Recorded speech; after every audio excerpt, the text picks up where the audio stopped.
Intensitas curah hujan tinggi sejak 2 hari terakhir mengakibatkan seluruh kecamatan di kota Lok Semawe, Provinsi Aceh terendam banjir Senin 25 Desember.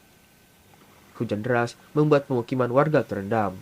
Sebagian besar jalan kecamatan maupun lintas provinsi tergenang dan jembatan di desa Alulim, kecamatan Blangmangat, rusak dan tidak dapat dilewati. Pengendara terpaksa memilih jalan alternatif yang jaraknya 2 kilometer lebih jauh. Belum ada warga yang mengungsi ke posko maupun balai desa. Mereka masih memilih bertahan ataupun mengungsi ke rumah kerabat yang lebih tinggi.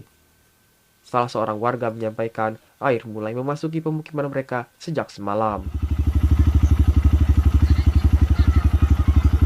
Sementara ini ya banjir di dalam, harus angkut barang kayak gitu. Tinggalnya kemana sekarang nih?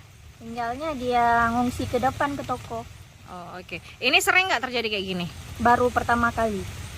Itu gorong-gorongnya udah putus, udah berlobang, mobil nggak bisa lewat lagi.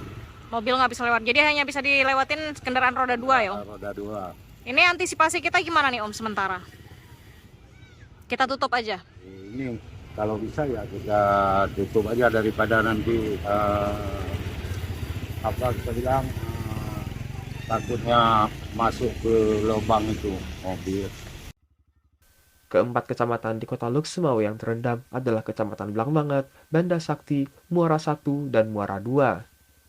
Sejumlah dapur umum juga telah didirikan oleh pemerintah di beberapa kecamatan sebagai bentuk penanganan awal para korban banjir. Dari kota Lok Semawe, Provinsi Aceh, Trifani, Kantor Berita Antara, mewartakan.